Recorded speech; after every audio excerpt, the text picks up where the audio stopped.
जी सरदार जी, आज आपने किस मर्ज़ के पेशेंट ज़्यादा चेक किए हैं और क्या नसीहत करना चाहेंगे उनको? कोई मैसेज आज दे दें मैंने उनके लिए? तकरीबन 30-35 पेशेंट देखे हुए और उसमें मैंने ये देखा है कि ज़्यादातर मैदे की पेशेंट है। मैदे की तेज़ाबियत, अल्सर, गैस ट्रबल बहुत ज़्यादा ये मसला है लाहौर में।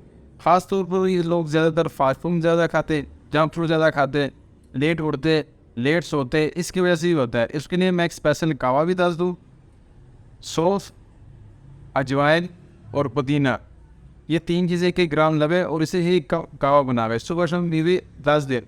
अगर उससे फ़र्क पड़ गया तो बेहतर है, अगर उससे फ़र्क ना पड़ा तो कोशिश करें क्लिनिक पे आके दवाखाने में नब्ज़ चेक करा लें, उसके मुताबिक लवे, इंशाल्लाह अल्लाह ताला शिफा देगा। और बेहतर हाल यही है कि थोड़ा सा अपने आप को मेंटेन रखें, एक्सरसाइज वर्जिश वगैरह लाजमी करें।